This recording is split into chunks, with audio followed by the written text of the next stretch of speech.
Et bonsoir à toutes, bonsoir à tous. On est jeudi, il est 19h02 à Yerushalayim Ira Kodesh. On se retrouve avec Midrash Yehuda Manitou et le Rav Menachem Ackerman, qui n'a pas tellement de choix de quoi parler, parce qu'il peut parler ou de l'actualité ou de la paracha. Ça revient en même. C'est une bonne blague, et c'est vrai. C'est tout à fait vrai. Je ne vais pas parler de la terre qui s'est entrouverte à Shaare Tzedek, parce que là, ce serait trop concordant avec la parashat Shavua. Mais plutôt, tu as raison. On est vraiment interpellé du fait de la correspondance, on pourrait dire, entre l'actualité en ce moment et la parashat Shavua. C'était vrai la semaine dernière, c'est aussi vrai cette semaine, et c'est aussi une des choses qui m'ont dirigé dans l'étude d'aujourd'hui, j'espère, c'est-à-dire dans le choix des thèmes qu'on va traiter, c'est essayer peut-être aussi de pouvoir un peu réfléchir à ce qui nous arrive. Je dois dire que, en tout cas personnellement, et j'imagine que d'autres gens, on est un petit peu désemparés parce que vraiment, c'est pas à ça qu'on s'attendait. On voit le problème, on voit les grands problèmes, et on se demande où est-ce que ça va nous amener. Donc, Bezrat Hashem, la semaine prochaine, on parlera de après, ou bien peut-être un petit peu après. Et j'espère qu'Akadosh Baruch Hu nous ouvrira nos yeux et qu'on verra, on pourra voir comment se dévoile sa volonté, parce que en ce moment, vraiment, yesh bayot, il y a des problèmes. On n'est pas sorti des problèmes de l'année. Tafshin Pei Aleph, c'est une belle année. Tov. Alors donc, je vais commencer, comme d'habitude, comme je l'ai écrit, Leilou Nishmat Imimorati, Daïta Bat Brucha, Leilou Nishmat Keren Miriam Bat Yoela, et Leilou Nishmat Kamuna Bat Rachel. Si vous voulez rajouter, vous pouvez toujours. Et on va commencer donc à étudier notre parasha de Korach, bien entendu, qui parle comme l'a dit Johan, qui parle de la machloket de manière générale. Alors, je voudrais de nouveau ramener un petit peu à la lecture générale que j'ai donnée, puisqu'on se suit de Shabbat en Shabbat. Donc, ramener aussi avec le développement que j'ai donné on pourrait dire sur le triptyque, sur les trois parachiotes, qui sont celle de Béalotra, celle de Shelach, et celle de notre paracha à nous, qui est celle de Korach. Alors, comme je vous l'avais déjà dit au nom de Manitou, on se trouve ici dans le passage de la réalisation possible du projet divin pour le peuple juif, puisqu'on est après ces Nounim, vous vous souvenez, dans Marshat Béalotra, et on a en fait les trois, on pourrait dire les trois problèmes, je ne veux pas dire des fautes parce que c'est mieux de dire des problèmes, les trois problèmes fondamentaux du peuple juif qui sont Torah Israël, Eret Israël et Am Israël. Dans Béalotra, on avait montré que c'était le problème de Torah Israël. Dans Shelach, on l'a vu la semaine dernière, et c'est évident pour tout le monde, c'est le problème de Eret Israël. Et cette semaine, on va parler du problème de Torah Israël, de Am Israël. Alors, de ce point de vue-là, on est aujourd'hui aussi le premier Tammuz, c'est-à-dire qu'on rentre au niveau des mois, dans les 2 mois d'été qui sont les mois un peu les plus difficiles, pas à cause de la canicule, mais à cause de ce qui s'est passé dans le mois de Tammuz et de Av dans l'histoire du peuple juif. Et d'ailleurs, d'après l'ordre, selon la Kabbalah des mois, on sait que c'est des mois aussi qui ont un potentiel de malheur, de problèmes, etc. Le mois de Tammuz et le mois de Av. Et comme vous savez, c'est les mois qui nous amènent à l'histoire de la destruction du premier temple, du deuxième temple et de l'exil, qui est pour nous celui de l'exil de Rome et de Ishmaël, c'est-à-dire celui duquel on est en train de sortir. Dans la Parshat Shlach, quand on a vu que les enfants d'Israël ont pleuré, vous vous souvenez, Vaïfkou Balaïlaou, qu'ils ont pleuré le jour où les explorateurs sont revenus. D'ailleurs, mon ami le Rav Shmuel Moreno m'a fait remarquer que comme ils étaient pendant 40 jours et qu'ils sont revenus le 9 av, alors c'est aujourd'hui qu'ils sont partis. Donc on est complètement dans l'histoire du sujet des explorateurs. Et quand il y a marqué que quand ils reviennent, Vaïfkou, ils pleurent cette nuit, nos sages nous donnent un enseignement très important. Ils disent Atem bachitem bechia shel chinam chechem shetifku bechia ledorot. Vous avez pleuré gratuitement parce que vous n'avez pas pu voir le bien de la terre d'Israël et vous verrez que vous pleurez malheureusement, ou nous pleurons, Bechia le Dorot, c'est-à-dire un pleur de toutes les générations, puisque les deux temples ont été détruits à ce moment-là. Alors je voudrais, de ce point de vue-là, proposer une organisation de ces trois parachiotes. Donc celle du centre, c'est celle de l'exil, c'est celle de la sortie en exil.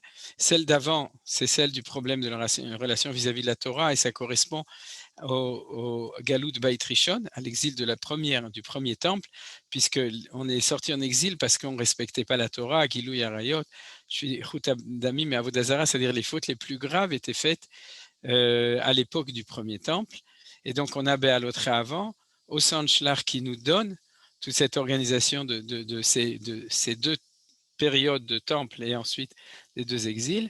Et dans notre paracha, on est complètement en plein dans le sujet de la destruction du deuxième temple et de l'exil de Rome, puisque comme vous le savez, le temple a été détruit à cause de la sinatrinam, c'est-à-dire à cause de la marloquette, à cause de la dissension. On peut rajouter toujours le lachon hara et toutes sortes de choses, et on peut raconter encore des histoires, mais fondamentalement, d'ailleurs c'est comme ça par exemple que le Maharal l'explique dans Netzach Israël, fondamentalement, le deuxième temple pose le problème de la capacité du peuple juif de ne pas être en marloquette, c'est-à-dire de ne pas être divisé. Et vous le savez, l'histoire et les historiens le racontent, et les midrashim de Chazal, si le deuxième temple a été détruit, c'est parce que les Juifs s'entretuaient, c'est-à-dire parce qu'il y avait une véritable marloquette entre les enfants d'Israël, les Juifs, à l'époque de la fin du deuxième temple, entre autres aussi avec Rapta Marloquet d'Israël, c'est-à-dire les disputes, on pourrait dire, à l'intérieur même des Baté Midrash, c'est-à-dire de ceux qui étudiaient, qui enseignaient la Torah. Donc en fait, aujourd'hui, premier Tammuz, plus ou moins, ce soir, c'est-à-dire on est Rosh Chodesh Tammuz, et en même temps Parashat Korach, on se trouve en plein dans le sujet de la marloquette, de la division à l'intérieur du peuple juif. Je voudrais, de ce point de vue-là, tout d'abord faire signal, je vais ouvrir le screen, et signaler tout d'abord excusez-moi, j'arrange toujours un tout petit peu une chose importante pour moi, et après on pourra commencer à étudier. Comme je vous l'ai dit, j'arrange le zoom de telle manière à ce qu'en même temps, personnellement, on peut se voir, pendant que aussi on puisse étudier les deux ensemble, comme ça je vous vois. En tout cas, ceux qui ouvrent leur comment ça s'appelle, leur zoom, leur écran, comme ça on peut communiquer au moins à ce niveau-là. Alors donc, vous vous souvenez que Kol Mahloket chez les Shem Shamaim, c'est la Mishnah de Pirkei Avot, incontournable de nouveau à propos de notre parachage. On va la lire ensemble. Kol Mahloket chez les Shem Shamaim, Sofa Litkayem, Vesheina les Shem Shamaim en Sofa Litkayem. Ezoi Mahloket chez les Shem Shamaim, Zo Mahloket Ilel Veshamai, Vesheina les Shem Shamaim, Zo Mahloket Korach Vechol Adato. Donc, je le traduis pour ceux qui ont besoin qu'on le traduise. Toute marloquette. Le mot marloquette, je traduis déjà plus, qui est le Shem Shamaim, c'est-à-dire qui met le nom de Dieu dedans, qui est introduit, qui est fait pour le nom de Dieu. À ce moment-là, elle finit par rester. Et celle qui n'est pas le Shem Shamaim, qui ne met pas le nom de Dieu dedans, à ce moment-là, Sofalit Kem, elle ne va pas rester. Quelle est la marloquette qui est le Shem Shamaim, qui met le nom de Dieu dedans, c'est celle de Hillel Veshamai, donc c'est une bonne marloquette. Et la marloquette qui n'est pas le Shem Shamaim, l'exemple que donne la Mishnah, c'est la marloquette de Korach Vechol Adato. Alors je voudrais tout d'abord faire une remarque que les commentateurs font. Il n'y a pas marqué marloquette Korach et Moshe Rabbeinu. Et il aurait dû y avoir marqué, c'est la marloquette entre Korach et Moshe et Aaron, ou Korach et Adato d'un côté et Moshe et Aaron de l'autre, comme en parallèle, ce qui est marqué ici, Hillel Veshamai. Alors pourquoi est-ce que ce n'était pas la même chose ici? Pourquoi ils se chamaillent différemment? C'est parce que les commentateurs disent, en fait, la marloquette, c'est entre Korach et toute son assemblée. Et vous regarderez de nouveau dans les cours de Manitou par oral, et aussi dans un des 3 textes qu'il a écrit dans Kimitzion sur la Parashat Hashavua, dans lequel il parle de ça, c'est-à-dire que la marloquette amène la marloquette, et qu'en fin de compte, Korach et toute son assemblée, c'est un ramassis de gens qui n'étaient pas contents. Et on va le voir, c'est-à-dire que c'était chacun avait son grief, chacun avait son problème, sa raison pour laquelle il voulait. Et fondamentalement, c'est pas un mouvement qui est contre Moshe, c'est un mouvement, c'est-à-dire qui a un projet, c'est un mouvement qui rassemble tout le monde. Alors, qu'est-ce qui va les rassembler ensemble et puisque, en fait, il y a une marloquette de Korach et son Eda, c'est-à-dire qu'ils sont en marloquette fondamentalement entre eux, la seule chose qui les unit, c'est Raklo Moshe. Vous avez compris? Nachon? Juste pas Moshe Rabbeinu. C'est-à-dire que et ce qui les réunit, c'est la contestation vis-à-vis de quelque chose. Et c'est pour ça que je ne peux pas passer outre à ça qu'un des grands doutes de la Hadat Bennett, on pourrait dire de la coalition qui va, j'espère que non, mais pour l'instant c'est prévu, qui va passer au pouvoir la semaine prochaine, c'est que ce qui les rassemble plus qu'une coalition avec un but, c'est d'être contre Raklo. Et de ce point de vue-là, c'est quand même assez frappant que la Mishnah nous avait déjà donné un enseignement là-dessus que c'est ça le problème de cette marloquette. Alors ensuite, je voudrais prendre l'enseignement fondamental de Manitou et peut-être avant poser une question sur cette Mishnah, c'est l'expression Sofa Litkayem. J'ai fait exprès de la traduire comme c'est marqué, c'est-à-dire qu'elle finira par rester. Or, c'est aussi une des questions des commentateurs, normalement on devrait dire toute bonne marloquette. Elle finira par se résoudre, donc ne pas rester, et toute mauvaise marloquette, elle finira par perdurer, par être mitkayemet. Or ici, c'est exactement le contraire, c'est un problème. Alors vous me direz oui, mais le pshat, c'est que sofa litkayem, c'est-à-dire qu'une marloquette qui est le shem shamim, elle sera résolue. Mais ce n'est pas ce qui a marqué. Il n'y a pas marqué sofa chez itavo l'idée shalom, qu'elle finira par s'arranger. Ce n'est pas marqué. Marqué sofa litkayem. Alors je voudrais pour ça quand même prendre l'enseignement de Manitou, qui est à mon avis le plus important et donc qui doit être la base de toute notre analyse jusqu'à maintenant. Je l'avais cité, je ne me souviens plus il y a combien de temps, il y a 3 ou 4 semaines, c'est que Manitou nous disait que chaque individu, chaque société a un projet. Et c'est dans son projet qu'il est en épreuve de réussite, ce qu'on appelle en nisayon. C'est-à-dire, si jamais on est en état d'échec, si on est dans notre projet, à ce moment-là, ça ne veut pas dire qu'on est dans l'erreur, ça veut dire qu'on est dans l'échec de la réussite du projet. Vous comprenez que c'est complètement différent. Souvent, les gens ils disent, je vais essayer de faire des études, je ne sais pas, d'architecture, et puis ils ne réussissent pas, donc ils vont dire, bon, c'est pas grave, je vais faire ingénieur des ponts et chaussées. Mais en fin de compte, ils changent, et en effet, c'est souvent parce qu'ils n'avaient pas compris ce qu'ils devaient faire. Par contre, dans les identités individuelles, c'est vrai aussi, et dans l'individu, puisqu'on est en général en véritable nisayan, en véritable épreuve de réussite de notre projet personnel. Au niveau des sociétés, au niveau des peuples, c'est encore plus vrai, parce que chez les peuples se dégage encore plus l'identité collective. Et donc Manitou donnait un exemple, donnait cette illustration pour Ishmaël et aussi pour Esav, mais il nous disait que pour nous, pour le peuple juif, le projet d'Israël, c'est le projet de l'unité.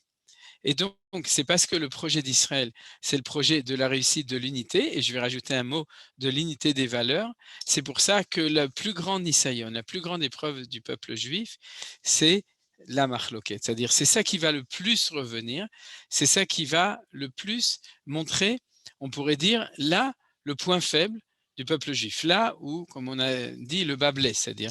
Et c'est pour ça que ce n'est pas étonnant que notre traumatisme de 2000 ans, d'histoire du deuxième exil, qui est sans doute beaucoup plus grave de ce point de vue-là que le premier, puisque le premier n'a pas duré aussi longtemps, c'est parce qu'il était résolu beaucoup plus rapidement. Mais en tout cas, le grand problème du peuple juif, c'est la réussite de son projet de l'unité. Et quand je dis l'unité, c'est l'unité des valeurs. Alors c'est ça que je voudrais expliquer. Chaque nation dans le monde amène sa valeur propre. amène son projet véritable. Et le projet d'Israël, c'est celui qui réussit à unifier tous les projets des 70 nations du monde, parce qu'il est là aussi pour unifier tous les projets de Akadosh Baruch Hu en tant que celui qui crée un monde où il y a une multiplicité de facettes possibles du projet de Akadosh Baruch Hu. Et notre rôle à nous, c'est d'arriver à faire ce qu'on appelle le yichud, l'unification des choses. C'est pour ça que j'en avais parlé, je me souviens, l'année dernière un petit peu à Lag BaOmer, à propos du Zohar HaKadosh. C'est pour ça que les deux choses vont ensemble, c'est-à-dire l'unité du peuple juif, l'unification de toutes les valeurs possibles humaines.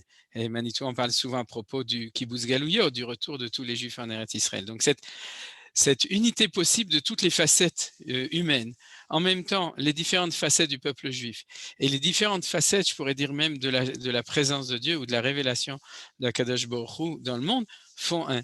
Et c'est ça notre mantra à nous, puisque comme nous disons, quand nous disons Shema Israël, Hashem Elokeinu Hashem Echad, Echad, c'est l'unification de toutes les valeurs. Ce n'est pas une valeur unique, Yachid, c'est-à-dire la représentation d'une valeur unique qui ferait concurrence et combat avec les autres valeurs, mais c'est l'unité de toutes les valeurs et c'est de ça qu'on parle. Donc quand on parle de ça, on parle à tous les niveaux, dans les niveaux dont j'ai parlé maintenant. Et donc ça nous amène à être obligés d'avoir une réflexion sur notre paracha qui est extrêmement grande, parce qu'il faudrait revenir sur notre paracha, l'étudier, regarder les différentes facettes, les différents commentaires de notre paracha pour pouvoir comprendre quels sont en même temps les problèmes que nous avons, c'est-à-dire qui sont liés avec la marloquette, et en même temps aussi les solutions. De nouveau, dans la vision optimiste, comme je vous ai dit, on va étudier les problèmes, et puis après, on va essayer de voir aussi qu'est-ce que la Torah nous donne comme solution, même dans la paracha, pour finir sur une note optimiste. Alors, tout d'abord, une première remarque, c'est ce que j'ai dit, c'est que dans cette lecture des choses, il y a deux possibilités pour le peuple juif. Et c'est ça que je voudrais expliquer essentiellement aujourd'hui. C'est-à-dire que dans le problème de comment résoudre une marloquette, il y a différentes solutions. J'avais parlé la semaine dernière, ou je crois que j'en avais parlé la semaine dernière, il y a une solution, c'est la plus simple, c'est celle de Caïn. Pour qu'il n'y ait pas de marloquette, on élimine le deuxième. C'est-à-dire, comme ça, il n'y a plus de problème. D'ailleurs, c'est la solution aussi aujourd'hui, par exemple, de l'islam avec le djihad, c'est-à-dire au niveau théologique, ça c'est Eliezer Cherki ou d'autres orientalistes qui nous l'expliquent chaque fois, c'est que pour résoudre le problème, tout le monde deviendra musulman. Il fut un temps où les chrétiens avaient la même chita, puisqu'il fallait que tout le monde devienne comme eux de force pour que le problème de la mahloquette, c'est-à-dire de la dissension, soit résolue. Alors, il y a d'autres solutions et dans le peuple juif, c'est pour ça que chez nous, c'est le plus difficile, parce qu'on est, je dirais, dans la dialectique entre ce qu'on va appeler la mahloquette et la havdalah. Puisqu'on va voir que le mot havdalah, séparation, on va le rencontrer pratiquement tout le temps dans la paracha. Je ne l'ai pas signalé spécialement, mais vous pourrez le retrouver, Vayavdel et Shevet HaLevi, etc. C'est-à-dire que quand Akadosh Baruch Hu, ou quand Moshe Rabbeinu répond à Korach sur ses arguments, à ce moment-là, il lui répond, l'unité se fait par la complémentarité de toutes les valeurs. Alors, si vous réfléchissez bien à ça, vous verrez que à partir du moment où on veut développer cette idée de l'unification des valeurs, on va accepter qu'il y a des différences. On va non seulement l'accepter, mais on va refuser d'effacer les différences. C'est-à-dire, on va chercher à créer la synthèse, la symbiose, l'unification, sans vouloir pour autant éliminer les différentes manières d'être. Alors vous comprenez que c'est pour ça que c'est beaucoup plus compliqué chez nous que chez les autres. Parce que on refuse pas, on ne s'enfuit pas de la problématique fondamentale qui est la différence entre les deux. Alors du coup, je vous propose cette lecture de la Mishnah, Kol machloket shei leshem shamayim sofa litkayem, elle va finir par perdurer. Et vous voyez comme c'est marqué dans la Mishnah. Pourquoi? Parce que si elle est le Shem Shamaim, c'est qu'on va chercher à trouver la connexion possible. Ça va commencer par une machloket, et puis ça va finir par une harmonie des choses. Il y a une très belle Gemara dans Maseret Kiddushin qui dit que quand deux juifs étudient la Torah ensemble, au début ils s'appellent Oivim Zelazé, ils sont comme des ennemis, Oyev, vous savez. Ohavim Zelazé jusqu'à ce qu'ils deviennent Ohavim Zelazé. Et la Gemara dans Kiddushin, elle amène un passouk là-dessus. Mais en fait, ce que j'ai l'habitude d'expliquer, c'est que si la différence entre Oyev et Oev, c'est que c'est le premier et la troisième lettre, c'est la même. La différence, c'est que dans l'un, il y a un Yud et dans l'autre, il y a un Hey. C'est-à-dire que le Yud, c'est la quintessence tout en haut de toute la vérité.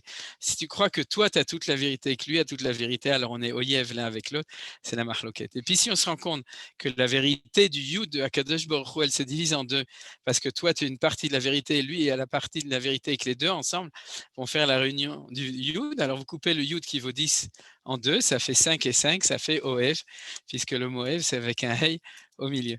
Donc, c'est ce qui a marqué ici, que Kol Mahloket Sheil Leshem Shamaim, Sofa Litkayem, Kol Mahloket Sheil Shamaim, Enna Sofa Litkayem. Ça veut dire quoi, Enna Sofa Litkayem? C'est que si tu viens chez Lo, le Shem Shamaim, à ce moment-là, ton côté finira par disparaître, malheureusement.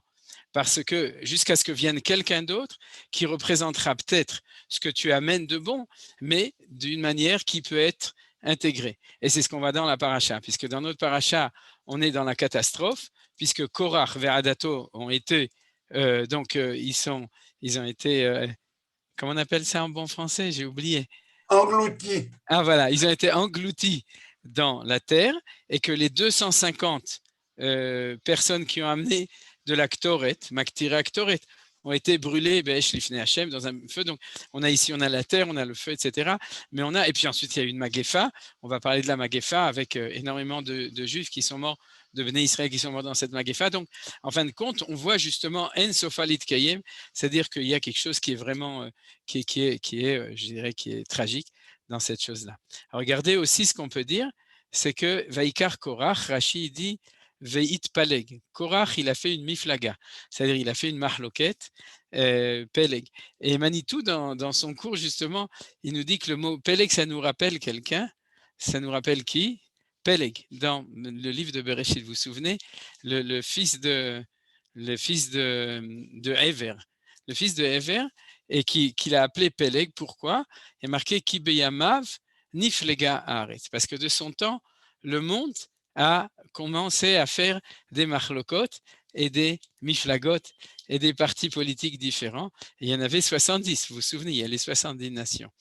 Et Manitou, en fin de compte, nous dit que pourquoi justement le peuple hébreu, le peuple juif s'appelle hébreu, parce qu'il correspond au principe d'unification de ces 70 manières d'être. Donc vous voyez que tout ça, c'est des choses qui sont en allusion ici dans notre paracha, qu'il y a une possibilité de réussir cette union des 70 facettes des nations, des 70 membres du Sanhédrin, des 70 membres du peuple juif au début, et tout ça, c'est le problème de ce Peleg, de cette marloquette, et ensuite de tout résoudre. Alors, continuons un petit peu et regardons un point qui est lié avec ce qu'on a étudié depuis le début de la paracha.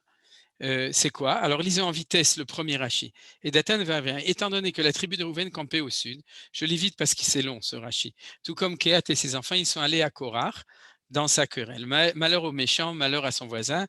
En hébreu, Oy la racha, Oy le shreno. Et quelle raison a poussé Korach à se quereller avec Moshe? Il a pris ombrage de la nomination d'Élisaphan, fils de Uziel, que Moshe avait sur ordre divin, désigné comme prince sur les enfants de Kehat. Il s'est dit, mon père et ses frères étaient au nombre de 4, comme il a écrit, les fils de Kehat, Amram et Itzhar et Chevron et Uziel, les fils de Amram, qui étaient l'aîné, ont recueilli 2 dignités, l'un est devenu roi et l'autre grand prêtre, qui aurait dû obtenir la 2e place. N'est-ce pas moi qui c'est le fils de Itzhar, le 2e fils après Amram? Or, c'est le fils du plus jeune frère qui a été désigné, qui l'a désigné. Je vais m'opposer à lui et faire invalider ce qu'il a dit, invalidité, Arini Cholek Alav, c'est-à-dire je vais faire une marloquette. Qu'a-t-il fait? Il s'est dressé pour rassembler 250 chefs de tribunaux, appartenant pour la plupart à la tribu de Rouven, sa voisine en particulier, Élitsur, fils de Shedéour, ainsi que ses compagnons et ses semblables. Il les a revêtus, on passe à droite ici, de vêtements entièrement faits de laine d'azur, de Techelet. Alors, j'ai exprès fait d'un côté et de l'autre parce que l'un, c'est l'histoire et l'autre, c'est la parabole. C'est-à-dire, c'est le machal. Et tout ça, c'est le Tanhuma. Rashi, dans cette paracha, dit au premier Rashi, je vais tout vous expliquer selon le Midrash Tanhuma. Donc, en fait, on va suivre aussi pas tous les enseignements du Rashi, mais tous ceux qui citent au nom de Tanhuma en général, parce qu'on voit que le Tanhuma a une lecture qui est, à mon avis, la lecture qu'on va de Manitou, c'est-à-dire Tanhuma étudier Manitou. Il les a revêtus de vêtements entièrement faits de laine d'azur, de trélette, et ils sont présentés devant Moshe en lui demandant, vous connaissez, un vêtement entièrement fait de laine d'azur, de trélette, a-t-il besoin de tzitzit ou bien on a dispensé? Vous avez compris. Talit shekula trélette, puisque le manteau, le vêtement est fait complètement en bleu, en techelet. Donc, est-ce qu'il a besoin aussi d'avoir un petit gefilte fil de trélette? Vous voyez, un petit fil comme ça en azur sur au bout. Et il répondit qu'il en avait besoin, ils se sont esclaffés. Se peut-il que pour un vêtement fait d'une étoffe différente, un seul fil de laine d'azur suffise à le rendre apte à être porté et qu'un vêtement fait entièrement de laine d'azur ne se rende pas apte forcément de lui-même? Et les commentateurs disent que cette histoire qui n'a pas forcément eu lieu, c'est possible que oui, mais en tout cas, c'est parce qu'on a fini avec le tzitzit dans la paracha d'avant. Cette histoire, elle reprend l'argument qui est marqué ici, qui a été dit ici, Vaikalu al Moshe ve'Aaron vayomru aleim rav lachem kol haeda ki kol haeda kulam kedoshim uvetocham Adonai. C'est-à-dire que l'argument de base, et bien entendu, on n'aura jamais le temps de tout étudier sur ce verset qui est l'essentiel, c'est toute l'assemblée est toute sainte, uvetocham Hashem, et Dieu se trouve à l'intérieur. Umadua titnasu al ka'al Hashem, pourquoi a-t-on besoin de vous pour diriger l'assemblée? Donc, c'était ça le nimshal, c'est-à-dire l'hyperbole de la parabole. Vous avez compris, c'est-à-dire la correspondance. C'est-à-dire, puisque toute l'assemblée est techelet, elle est sainte, donc pourquoi a-t-on besoin de toi, de Moshe? Donc, c'est un argument bien entendu fallacieux. Le côté démagogique et fallacieux, je vous invite à lire Manitou dessus, ou écouter Manitou dessus, c'est un des sujets essentiels dont il parle. Mais vous comprenez maintenant l'exemple qui était donné à propos de cela. C'est-à-dire, ça va nous aider à mieux comprendre les choses. C'est à partir du moment où on nous parle du talit qui est complètement techelet et du fait qu'il a besoin d'un tzitzit en plus, ça va nous permettre de comprendre l'enseignement de tout ça. Alors, tout d'abord, une petite remarque qui est liée avec notre démarche générale des choses, c'est que toutes les contestations que nos sages nous disent dans le Tanhuma sont liées avec le campement du peuple juif. C'est-à-dire, je ne sais pas si vous avez remarqué, mais tout d'abord, parce que Rouven est au sud, à côté de la famille de Korach, donc c'est la correspondance entre les deux, et c'est aussi parce que on avait dit que le prince de sa famille, c'est celle qui est justement au sud, c'est Elitzaphan, alors qu'il veut être lui-même. C'est-à-dire qu'on voit que les Chachamim nous font aussi une allusion, un clin d'œil avec ce qu'on a étudié dans le début du livre, qui est l'organisation du peuple juif de manière générale, avec tous les drapeaux qui sont tous autour. Alors, en fin de compte, pourquoi? Parce que ces deux indications l'indication du talit d'un côté et l'indication de la jalousie à propos de ça. D'ailleurs, chez Rouven, c'est très clair. C'est-à-dire qu'on a, et on l'avait vu en allusion quand il y a eu l'inauguration du temple, où il y avait l'ordre des princes qui était selon l'ordre du campement. Vous vous souvenez, la sainteté de l'endroit et la sainteté du temps. Et on avait vu qu'il y avait les mêmes contestations déjà qui étaient embryonnaires. C'est-à-dire que déjà le deuxième jour, Rouven dit « c'est moi l'aîné et pourquoi je ne serai pas là ?» Et puis ensuite, il y a aussi la contestation, nos sages nous disent, de ces 250 qui étaient des Bechorot, qui étaient les aînés. Et vous vous souvenez que cette organisation a destitué les aînés et a mis les Lévis à la place. Et ensuite, les Lévis, pourquoi est-ce que c'est toi, Aaron, qui est le Cohen et c'est pas moi? Et pourquoi c'est Moshe qui est au-dessus, etc. Vous voyez, c'est-à-dire que toute cette organisation qui, en fin de compte, est le thème du début du livre de Bamidbar, c'est elle qui va être remise en question à ce moment-là. Et en effet, ils ont raison. C'est-à-dire, en quoi ils ont raison? Excusez-moi, hein, il faut ne sortez pas du cours maintenant, sinon vous direz qu'ils ont eu raison. Et je vois déjà pour qui vous allez voter la prochaine fois. Donc, ils ont raison dans le sens qu'au moment du Mahamad Arsinaï, c'est un moment exceptionnel où Dieu a dit Anochi Hashem Elokecha, Asher hotzeticha me'eretz Mitzrayim, ce qui est marqué ici dans le. Je ne sais pas si c'est marqué dans ce Rashi ou on va le lire dans un Rashi suivant, mais en tout cas, Dieu s'est adressé au peuple juif de manière collective en disant Je suis ton Dieu, à toi en tant que nation d'Israël de manière générale. Et là-bas, ils étaient campés de manière complètement, c'est-à-dire chacun là où il voulait, parce qu'il y avait une espèce de révélation d'une unité qui était supérieure. Eh bien, en fin de compte, c'est peut-être ça qu'on va pouvoir comprendre grâce à, en même temps, le machal, c'est-à-dire la parabole du Trélet d'un côté, et puis aussi grâce à l'histoire réelle, vous voyez, l'histoire réelle du campement du peuple juif. Vous avez compris qu'en fin de compte, dans le campement, on a ces 12 tribus qui sont organisées, comme on l'avait déjà vu, dans les 4 directions, 3 tribus par direction. Et puis, on a à l'intérieur, plus à l'intérieur, vous vous souvenez, on avait même le dessin, on avait le camp des Lévim, avec d'ailleurs les Kohanim qui sont aussi, et puis à l'intérieur, le Machane Shrina, le camp de la Shrina. On a 3 camps qui sont l'un concentrique, l'un plus à l'intérieur de l'autre, et c'est comme ça que la Shrina, elle réside sur le peuple juif. La Shrina ne réside, sauf l'événement du Sinaï, c'est-à-dire ce qu'ils ont cité sur un événement, on pourrait dire, où le peuple juif, et je vais tout de suite l'expliquer, a eu une expérience d'une égalité entre tout le monde, c'est-à-dire les hommes, les femmes, les étrangers, tout le monde était là, tout le monde était, on pourrait dire même mélangé, il n'y avait pas de mechitzot, il n'y a nulle part marqué comment est-ce qu'ils devaient être organisés, ils étaient sous la montagne, et ils ont eu une expérience tout à fait unique.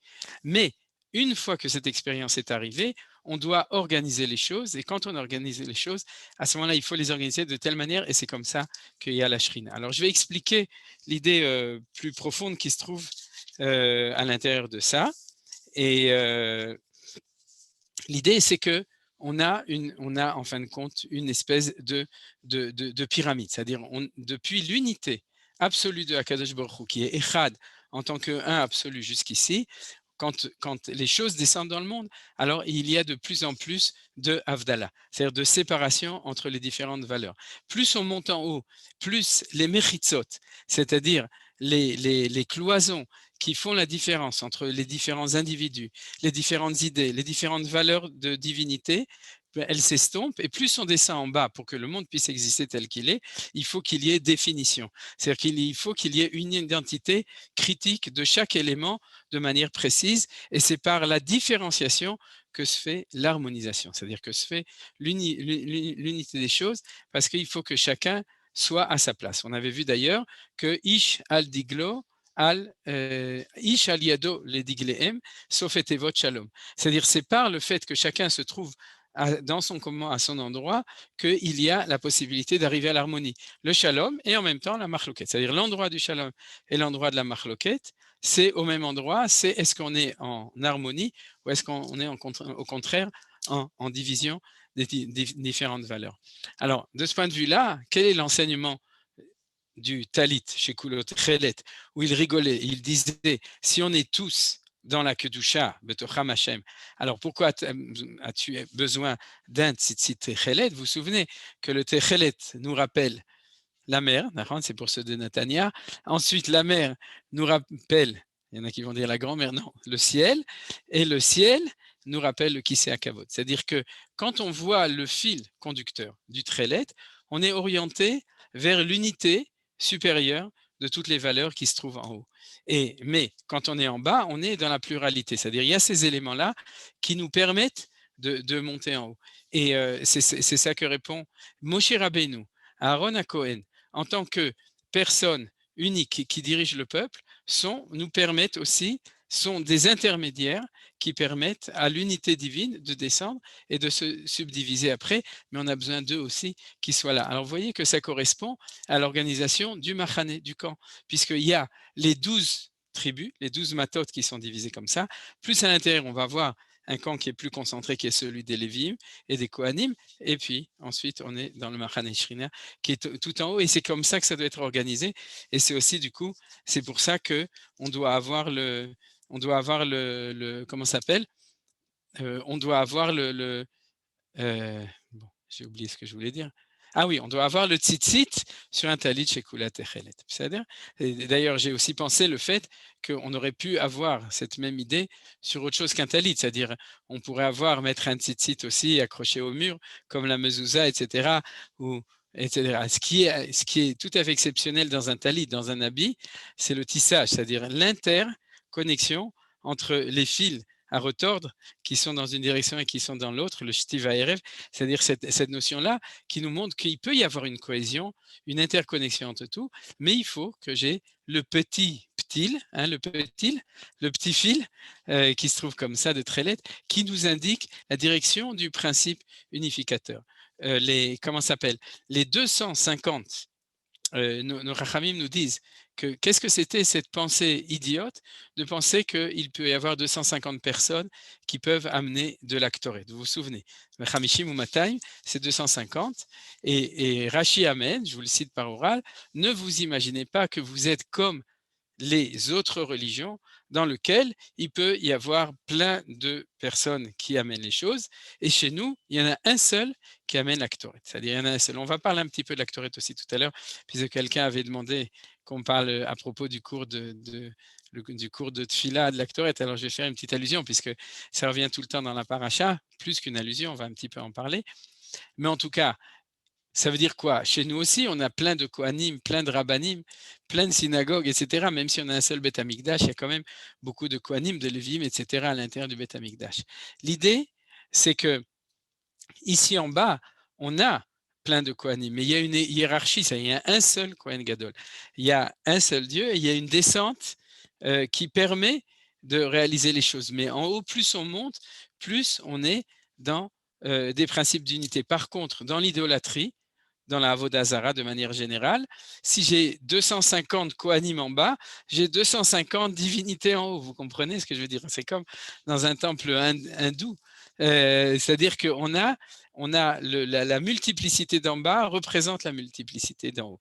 Alors que chez nous, la multiplicité d'en bas représente les différentes valeurs d'une unité qui se trouve en haut. Et c'est pour ça qu'il peut y avoir qu'un seul et que les autres sont morts parce qu'il y avait une conception du droit à chacun qui ne correspond pas au modèle du peuple juif de l'unité de toutes les valeurs. C'est-à-dire, c'est ce que je disais tout à l'heure. Alors, regardez, on va voir encore un tout petit Rashi et après ça, on va passer Bezrat Hashem à la deuxième partie.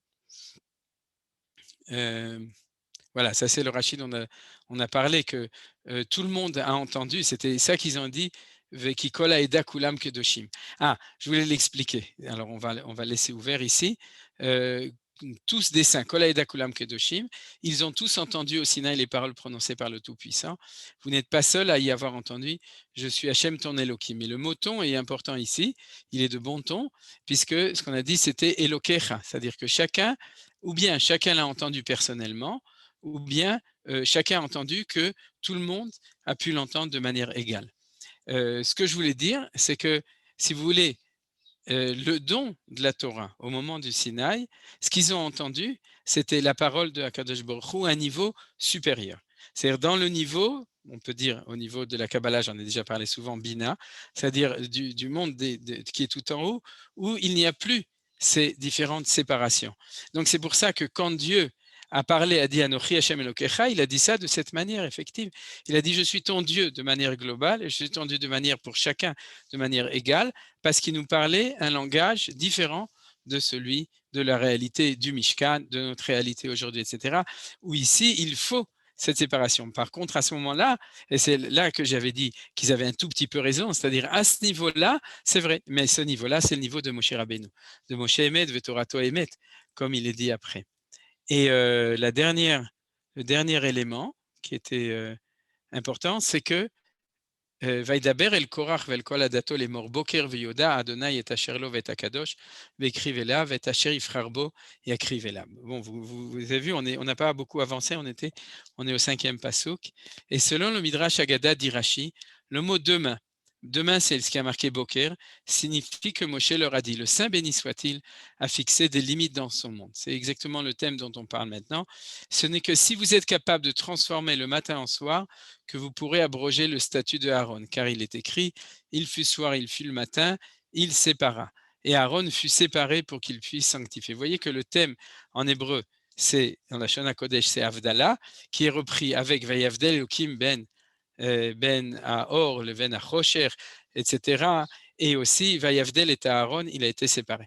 Donc, c'est ça que la dialectique dont j'ai parlé, de la différence entre Marloket et Avdallah. Pourquoi c'est très beau que le Midrash, de nouveau, vous voyez, tout ça, c'est le Tanhuma.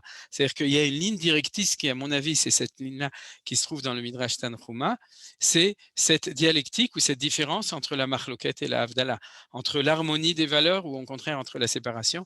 Et là, on a une nouvelle représentation de ça, c'est le mot Boker et le mot Erev. Parce que le mot Boker, j'ai entendu, ce chidouche, je l'ai entendu de Rav Yosef David Frankfurter, l'oncle de ma femme, que vous connaissez sûrement une partie de vous, et qui m'a dit, le mot Erev, ça vient du mot Le'arev, mélanger. Et le mot Boker, ça vient de Levaker, c'est Mevaker, vous savez, c'est critiquer en fin de compte, ou faire une bicorée, c'est-à-dire de vérifier les choses. Je n'ai pas une meilleure traduction, vous en avez sûrement une meilleure. Bicorette, mais c'est pas dans le sens de critiquer, c'est dans le sens d'analyser les choses. C'est-à-dire, Mevakera Medina, c'est celui qui s'occupe d'analyser pour voir si les choses sont bien organisées. Et donc, la différence entre les deux, c'est que c'est pour ça que Moshe, d'après le Midrash Tanhuma, dit Boker Vioda Hashem, et comme il dit, le Saint bénissati a fixé des limites dans son monde, c'est que la marloquette ou la non-bicorette, c'est de dire, ah, si on ne fait pas une séparation harmonieuse, alors ce qu'il faut, c'est mélanger tout le monde. Ouais, et ça s'appelle les rêve.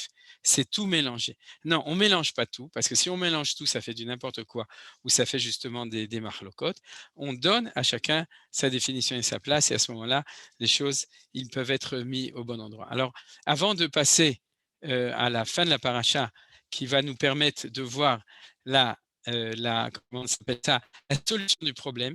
Et je crois que c'est quelque chose qui est très important. On en a parlé chaque fois, mais vous avez remarqué que chaque fois, à la fin d'une paracha, en tout cas, autant dans Shelach que dans Korach, on a à la fin une partie qui nous donne des enseignements de mitzvot qui sont liés de manière très claire au niveau de cette paracha, de manière moins évidente qu'il faut expliquer au niveau de parachat Shelach, mais en tout cas, c'est comme si la Torah nous disait, nous donnait une solution au problème, une solution au niveau des mitzvot, mais aussi, sans doute beaucoup plus profondément, une solution générale à la problématique qui était soulevée à ce moment-là. Avant de le commencer, je voudrais quand même citer on va déjà passer à la fin.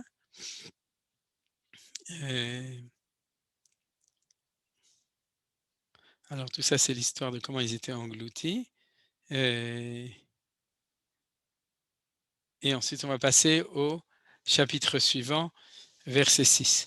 Donc chapitre 17, verset 6. Et avant de ça, je voudrais citer l'enseignement que je vous recommande à étudier, et Bezrat Hashem, on l'étudiera peut-être ensemble, du Rav Kook dans Roth Atria, la Pisca 18, que je cite souvent parce qu'elle est d'actualité, elle est absolument d'actualité aussi aujourd'hui. C'est que le Rav Kook dit un point essentiel. C'est que le peuple juif, comme chaque personne, et comme chaque individu, et comme chaque nation, mais tout à fait spécialement dans le peuple juif, il y a différentes kochot, il y a différentes tendances qui se trouvent à l'intérieur du peuple juif.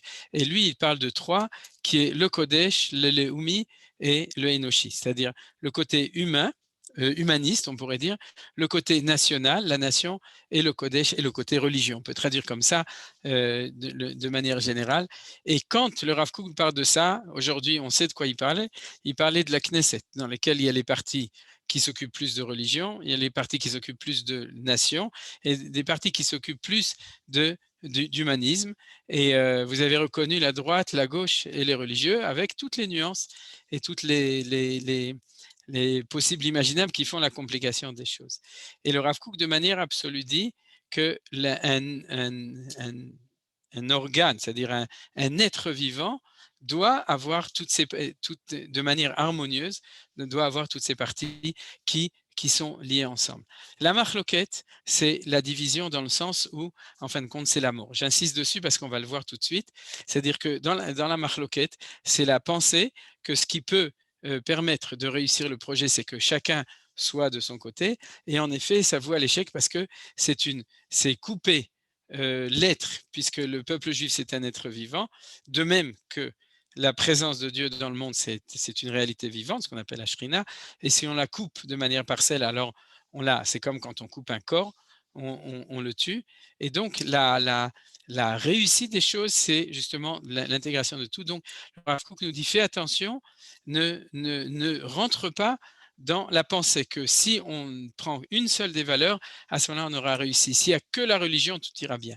S'il n'y a que l'humanisme, tout ira bien. S'il n'y a que le nationalisme, la nation, alors tout ira bien.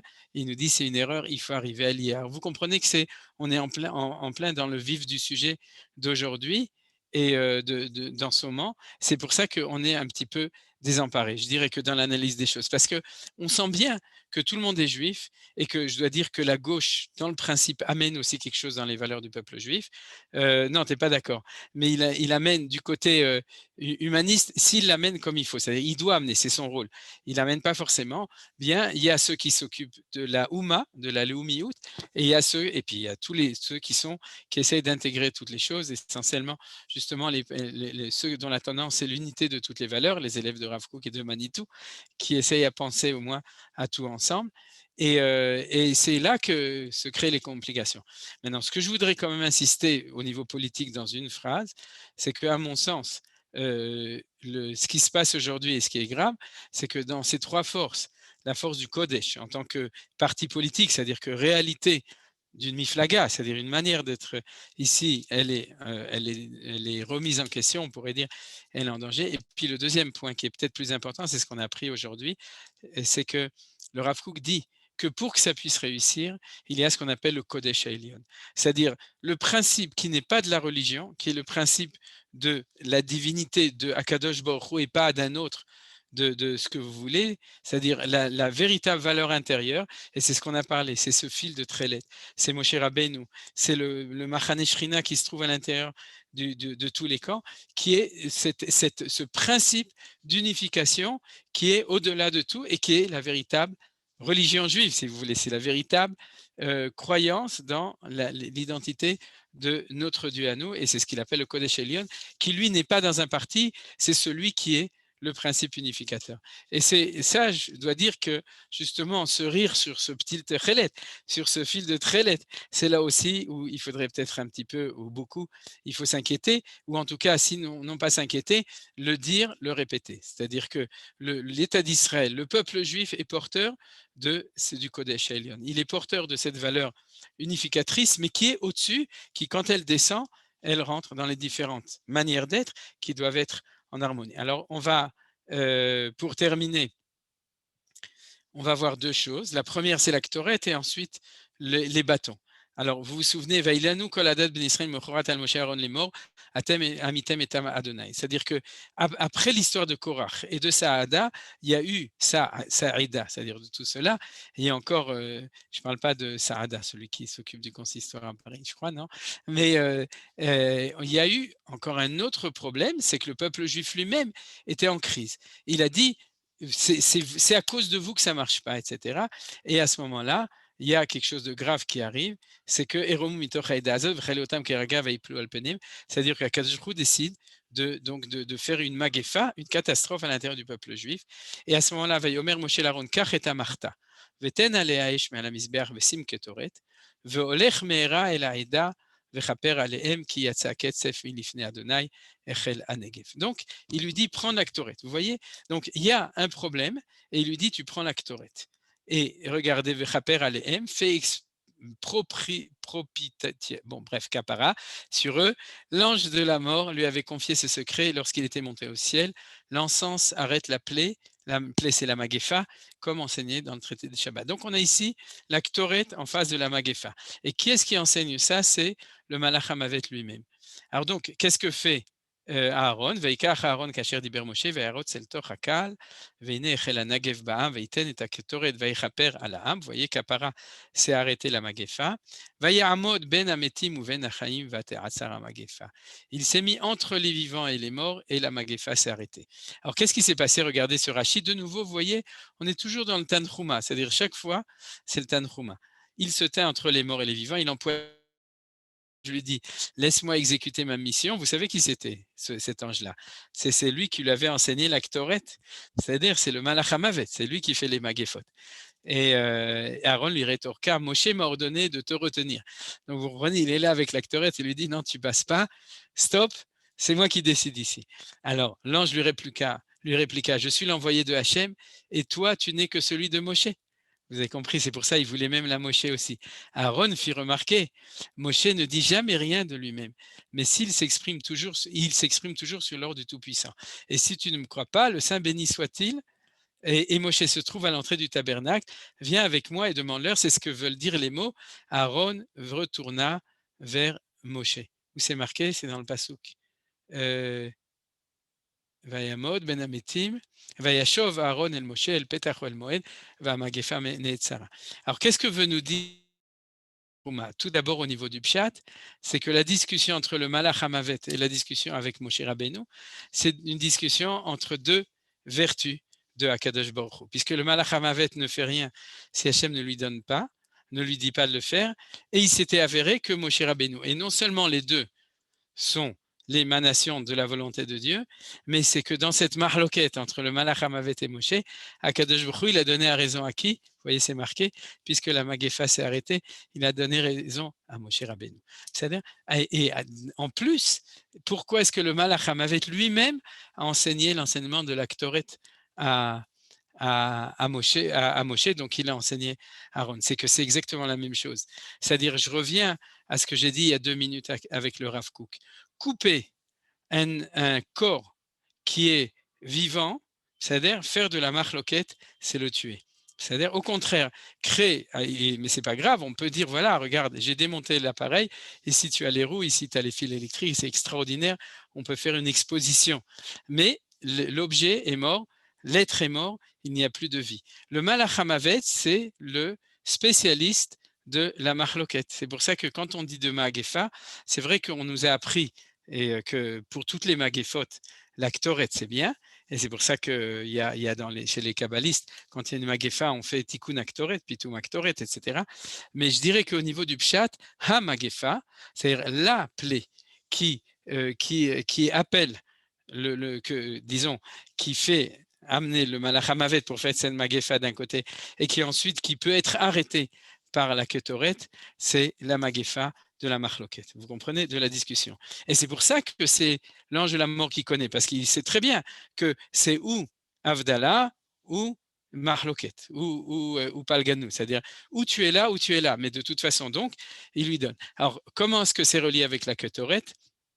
Je vais vous donner 2 idées en vitesse, et peut-être qu'on s'arrêtera là, parce que il me semble qu'on verra si j'ai le temps, sinon je parlais en 2 minutes aussi des matotes, des bâtons qui ont fleuri, mais le mot Ketoret veut dire lié. C'est-à-dire, pourquoi est-ce que Ketora s'appelle Ketora? La deuxième femme, ou bien c'est Agar, c'est en tout cas la deuxième femme d'Avram, elle s'appelle Ketora, dit Rachamim, Mipene Shekashra Pitra. Parce que quand elle est restée fidèle à Avram Avinu, elle a fermé, Kashra, elle a mis un nœud, c'est-à-dire elle a mis une serrure sur sa porte en disant je reste. Mais parce que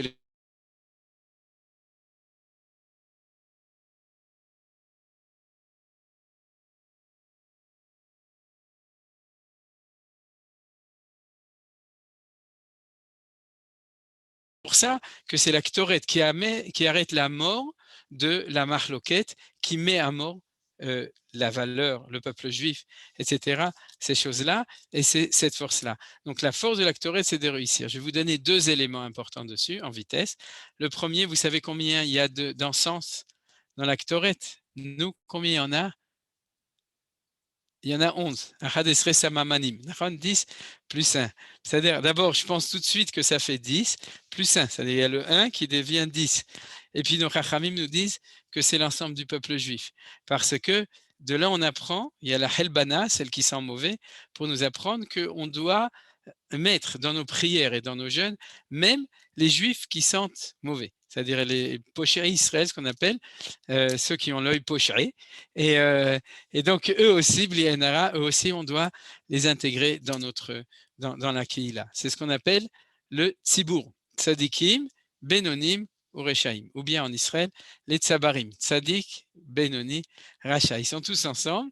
Et donc, ça, c'est la prochaine. La deuxième chose, c'est au niveau de ce qu'on étudie dans la Tfila sur le Mivne, sur la structure du Beth Amikdash, le Mizbeach HaKtoret, l'autel de la Ktoret, l'autel de l'encens, ce qu'on appelle Mizbeach Hazav aussi, il se trouve dans le point médian de tout, parce il y a trois parties, il y a le Kodesh HaKodashim, il y a le Echal, et il y a dehors, il se trouve là, et là, il se trouve avec à droite la table de préposition, à gauche la menorah, et au milieu, avec un triangle qui est lié avec des notions de Kabbalah, en triangle se trouve le Mizbeach HaKtoret qui est sur la ligne médiane, exactement. C'est-à-dire que la Ketoret, de nouveau, retenez ça, c'est celle qui fait le Kesher, et pour faire ce Kesher, donc pour être Metaken, j'ai ce que je vous ai dit qu'à la fin du cours, on va apprendre les tikkunim.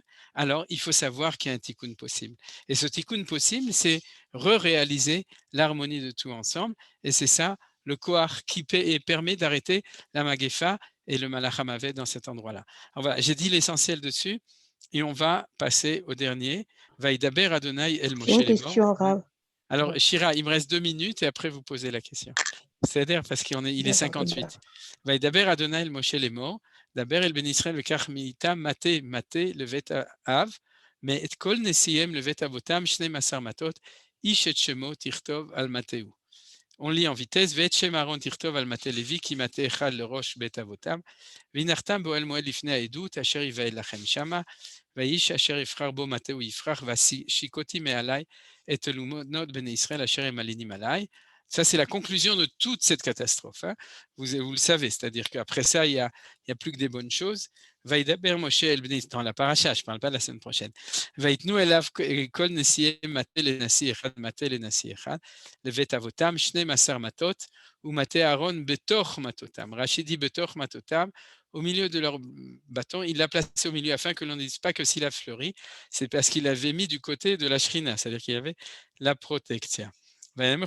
לפני אדוני באוהל מועד, ויהי ממחרת ויבוא משה לאוהל מועד, והנה פרח מטה אהרון לבית לוי, ויוצא פרח ויצא ציץ ויגמול שקדים, ויוצא משה את כל המטות מלפני אדוני אל כל בני ישראל ויראו ויקחו איש מטהו, ויאמר אדוני אל משה, השב את מטה אהרון לפני העדות למשמרת לאות לבני מרי, ותאכל תלונותם מעלי ולא ימותו. C'est-à-dire qu'une fois qu'il y a eu tout ce miracle spécial de la floraison du maté d'Aaron, chacun a repris son maté. Et puis, Dieu a dit, oui, mais prends le maté d'Aaron et remets-le à l'intérieur du temple pour se souvenir de ça. Alors, qu'est-ce que je voulais vous dire? Vous vous souvenez qu'on a une démarche générale depuis le début de la lecture du livre. Et ce qui est absolument impressionnant, c'est que c'est la seule fois dans toute la Torah où on a 13 matot. C'est-à-dire 13 tribus. D'habitude, on a toujours 12, nous disait Manitou toujours. Il faut toujours qu'il y en ait une qui est... Ben, si on prend Lévi, alors on compte Yosef. Si on prend Ephraim et Menaché, on enlève Lévi, etc. Alors, le seul endroit de toute la Torah où il va y avoir 13 tribus, c'est ici, parce qu'il fallait le faire. Et la tribu de Aaron est au milieu de tous, de même que le mot maté veut dire tribu, ça veut dire aussi chevet. Chevet, c'est un bâton. C'est un maté et ça veut dire aussi le bâton, les deux choses ensemble, mais c'est important. Quand on a vu tout le compte des enfants d'Israël, ils étaient le matotam, les matés, zevouloun, maté, etc. C'est vrai, chaque fois, on les matait. Et ici, on prend la quintessence de chacune des tribus. On les met tous ensemble en rond. On met le bâton de Lévi, qui est aussi celui de Aaron, c'est-à-dire le bâton de la direction du Kodesh. Point de vue de Rashi, c'est-à-dire on montre que le milieu, c'est pas de le mettre de côté, comme disait Korach, c'est-à-dire tout le peuple, la plèbe se trouve d'un côté et vous, l'élite, vous êtes de l'autre côté. C'est-à-dire, mais au contraire, vous êtes au milieu et c'est parce que vous êtes au milieu que ça fleurit. C'est ça que je voudrais dire. C'est-à-dire que c'est parce que c'est le bâton de Aaron qui représente cette ligne médiale, ce fil de Trélet, celui qui est l'unité de toutes les valeurs, se trouve au milieu de toutes les autres matotes, qu'il est vivant et que donc du coup il peut fleurir. Parce que fleurir, ça veut dire qu'il y a de la vie ici, et c'est comme ça, c'est parce qu'il est au milieu de tout ça. Après, chacun reprend son maté, et il va mater ses ouailles avec sa manière d'être, c'est-à-dire, mais le maté de Aaron, comme par hasard, il retourne au Mishkan, et on le verra dans les mitzvot qui sont après, mais c'est pas, on n'a pas le temps aujourd'hui, pour bien en fait réorganiser cette chose, ce secret des 3 niveaux de l'unité qui sont des niveaux concentriques, les 12 tribus, ensuite la tribu, la 13e, et ensuite, tout en haut, la Shrina de Kadosh Baruch Hu, qui est la vie du peuple juif et qui ne peut être vivant que si jamais elle est celle qui donne la vie à cette symbiose, à cette synthèse de toutes les valeurs qui sont tout autour. Et je vous rappelle ce que dit le Maharal de manière extraordinaire, c'est que le mot Echad, il est fait de 3 lettres. Aleph, qui veut dire 1, c'est la tribu de Aaron. Chet, qui veut dire 8, c'est les 8 tribus des enfants de Rachel et de Léa. Et Dalet, c'est 4, c'est les 4 tribus qui sont les enfants de Bila et de Zilpa. Donc, il y a tout ensemble, l'unité du Echad, du Aleph, ne peut être là que s'il y a le Had, il y a aussi toutes les spécifications qui sont tout autour. Shabbat Shalom. Voilà. Alors, je vais éteindre le screen. Il y avait Shira qui avait une question. Oui, je vais te demander, Rav Tov, je n'arrive pas à comprendre que c'est l'ange de l'amour qui représente le marne qui a appris la kétorette à Moshe. Je n'arrive pas à saisir cette notion. C'est vrai, tu as raison. Mais je dirais que de manière... en tout cas, ma manière de l'expliquer, c'est le sujet de dire que la solution de la marloquette, c'est le yichud de toutes les valeurs. C'est-à-dire, et ce qui est grave dedans, c'est de les diviser. Mais en fait, dans le fond, pourquoi c'est tellement difficile? Parce qu'il y a la reconnaissance du droit à l'autre d'être différent, et dans la marloquette, c'est-à-dire dans la marloquette, il n'y a pas la reconnaissance de l'autre, il y a la reconnaissance de chacun à être en soi-même, et dans l'unité, il y a la reconnaissance du droit aussi à l'autre d'être différent dans la shlemut. Et donc, de ce point de vue-là, puisque ces deux choses ont un lien entre eux, le Malach HaMavet, lui, il est là pour, en fin de compte, pour stigmatiser quand ça ne marche pas, mais il connaît la solution aussi. C'est comme ça que j'explique. Si vous avez une autre explication, Ani Esmach Lishmoa. Si tu veux, c'est toujours, on dit que les extrêmes se retrouvent ou que les gens qui représentent deux valeurs qui sont complémentaires, ou ils sont en marloquette, ou ils se comprennent. C'est-à-dire, il y a quelque chose qui peut, en fin de compte, expliquer l'un vis-à-vis de l'autre. Comme on dit, Kabbalah, Sitra Dekdusha, Sitra Ahara. D'accord? C'est les deux côtés. C'est comme ça que j'explique. Vous avez encore une question? Oui, moi, je n'ai pas compris. Oui, Nelly. Quelle était la différence? Pourquoi partout c'est 12 tribus, ici c'est 13? Je n'ai pas suivi. Ah, c'est que j'avais fait une fois un cours sur la 13e tribu au nom de Manitou. Manitou, il disait que si tu veux, le projet d'histoire, c'est de réussir l'unification des 12 valeurs. Et cette unification, c'est quand apparaît le 13e. Maintenant, si tu mets Stam, un 13e au milieu, tu n'as rien fait, au contraire, tu as créé un problème, c'est que tu as créé une espèce d'appendice en plus des 12. Il n'y a que quand on aura résolu la compréhension du fait que le 13e, ce n'est pas une nouvelle valeur, mais c'est le principe unificateur de toutes les autres valeurs, qu'à ce moment-là, le 13e peut apparaître dans l'histoire. Et c'est un moment unique où ça a apparu à ce moment-là. Tu comprends, puisque c'est ça notre problématique. Si c'est clair que le 13e, comme dans la Gematria de 1 plus 12, c'est-à-dire, c'est non pas encore un 13e, mais celui qui fait l'unité de tout le monde, à ce moment-là, c'est possible. Je te donne un exemple qu'on avait étudié, qu'on avait vu dans l'étude de la Tfila. Comme vous savez, il y a 12 bénédictions au milieu de la Hamida. Il y a 12 demandes qui correspondent, Manitou l'avait très bien joliment montré, aux 12 tribus. C'est-à-dire que chaque demande qu'on demande, il y a les 3 premières, 3 dernières, chaque demande correspond à un des projets possibles de ce projet global qui est Shoméat Tfila, c'est-à-dire, en fin de compte, de demander à Kadosh Baruch Hu quelque chose. Donc, il est subdivisé en 12 et il s'avère qu'en fin de compte, on en a fait un 13e qui est Vela Malchini Maltetikva, qui est celui qui est, je dirais, pour reprendre une lecture koukienne de la Pisca, qui est celui qui fait de l'ordre avec ce qui empêche de faire l'unité de tous. Vela Malchini Maltetikva, c'est-à-dire il faut éliminer les valeurs du mal qui empêchent la synthèse possible de tout, et c'est pour ça que c'est celle-là, la 13e. Dans la Kabbalah, elle correspond à une valeur extrêmement haute, puisque ça s'appelle le Keter, cette prière-là. Voilà. Akasha Bessimcha. Juste avez un encore- point. D'accord, Claude. Quelle était la fonction de la paracha Béalotra? Je veux dire, c'est une remise en cause du peuple. Non, Béalotra, d'après mon développement que j'ai donné Mais au cette début, année, hein, là. l'année dernière, l'année prochaine, je dirais autre chose, mais cette année, c'est de dire que Béalotra, c'était le problème de la Torah. Tu te souviens, j'avais expliqué qu'ils se sont enfuis du mont Sinaï et que donc, si tu veux, la centrale, c'est Shlach, c'est l'histoire réelle du peuple juif, l'exil, le retour en Israël. Tu as d'un côté Béalotra, c'est le problème de la religion, c'est Beit Rishon, de manière générale, plus la nevoua d'ailleurs, la prophétie, la présence de Dieu. Et de l'autre côté, Korach, c'est la remise en question de l'unité du peuple juif. C'est comme ça que je vois la lecture des trois parachiotes.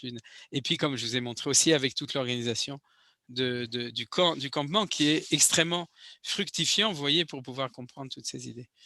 Voilà, Zéo. Merci beaucoup. Vakasha, Baruch haba. Vous voulez une question? Oui, Je Vakasha. voulais vous demander pour les kétorotes.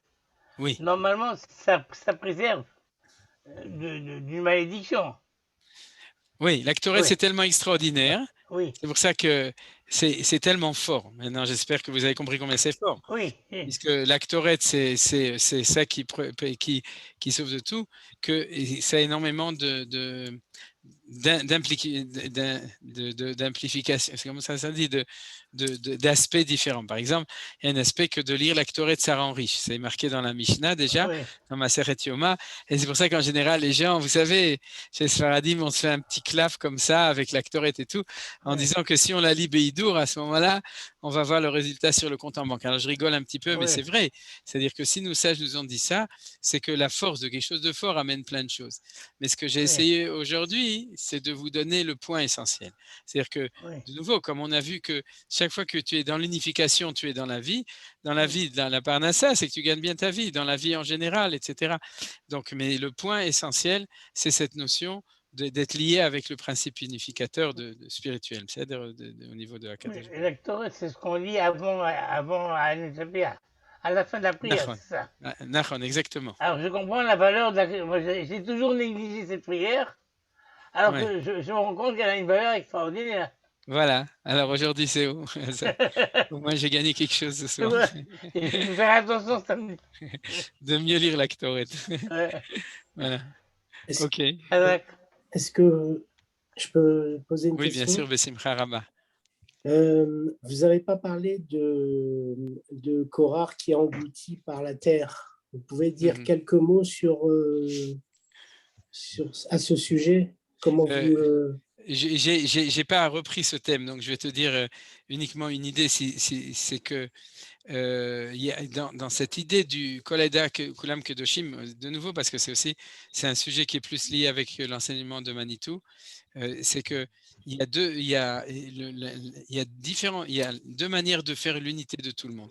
Tu as l'unité par le haut, c'est ce qu'on a dit le petit Techelet, c'est-à-dire que tu montres le shoresh, la racine en haut de Neshama qui fait que chacun a sa place en bas. Et puis tu as ce qu'on disait chez les EI, le minimum commun. Je ne sais pas si tu étais aux EI, Hervé, mais en tout cas, et c'est quoi? C'est-à-dire et c'est ce qu'on voit aujourd'hui malheureusement dans le pluralisme moderne, qui est une des formes modernes de Kol Haeda Kulam Kedoshim, sans dire Uvetocham Hashem, mais Kulam Kedoshim, c'est tout le monde est égaux, tout le monde est bien, etc. C'est la valeur aujourd'hui, disons, on pourrait dire de l'humanisme occidental, et c'est un nivellement par le bas. C'est-à-dire c'est toujours un nivellement par le bas, et si tu te nivelles par le bas, alors la manivelle, elle va t'ouvrir la terre pour comprendre que tu es en fin de compte, que ton endroit, c'est là où ça t'amène vers les parties inférieures du monde et pas vers les parties supérieures du monde. C'est comme ça que je comprends les choses, mais Yeshod Makom, on peut encore donner d'autres explications. Yosef, je crois que tu voulais dire quelque chose, Yosef. J'ai posé ma question. Ah, mais Chavon. D'accord, vas-y, pose. Tu viens d'y répondre. Voilà, c'est bon. Ce que j'avais entendu en fin de compte, c'est que habituellement les choses sortent de la terre et elles poussent. Et c'est cette dimension-là que Korach refuse. Il retourne en bas. Tu comprends? Au lieu de faire pousser, ils n'acceptent pas qu'il y a une évolution, qu'il faut passer de... C'est ce que les Rachid dit en fin de compte. Il dit, ils ont entendu au Mont Sinaï. Qu'est-ce qu'ils ont entendu? C'est un projet qui demande d'être réalisé après une gradation. Ça, c'est le sujet du cours de l'année prochaine. Ouais, qu'est-ce que tu voulais dire encore, Youssef? Non, ça va, j'attends l'année prochaine. Ouais, c'est un très beau sujet. C'est le thème du Rav Kook, du Shla Kadosh et aussi de Manitou dans son cours de 1982. Donc, Bezrat Hashem, si j'oublie pas, ce sera le sujet de l'année prochaine. Chazak u'Baruch. Bezrat Hashem, qu'on soit en bonne santé et qu'on puisse continuer à étudier ensemble. Alors, est-ce que quelqu'un veut poser? Sinon, on s'arrête ici. Hein. Je crois qu'Yohan, il est parti, mais je suis revenu. Tu as fait tchouva, très bien. Le cours sera sur Midreshet Yehuda, les amis. Vous pourrez le retrouver demain matin déjà. Bravo. Et Shabbat Shalom à tous, Chodesh Tov. Bezrat Hashem, vous savez qu'on dit que Be'av, le temple a été détruit, mais c'est aussi en Av que le Mashiach va se révéler. C'est un peu, ça va dans le sens de ce qu'on étudie aujourd'hui avec la question sur le Malach HaMavet et l'Aktoret, c'est-à-dire les forces de destruction et de construction sont souvent au même endroit, et si Dieu veut, chez Afroul et Sasson ou le Simcha, comme est marqué dans la prophétie de Zecharia, de Zacharie, que ce temps de Tammuz et ce temps de Av, et qu'on le voit, si Dieu veut, dès maintenant, c'est-à-dire se transforme en un temps de Sasson et de Simcha, de joie et d'allégresse. Allez, Shabbat Shalom à tous. Et Chodesh Tov. Merci pour l'attention. Shabbat Shalom à tous. Kol Tova la semaine prochaine, Bezrat Hashem. Razak, Baruch. Baruch Tiye.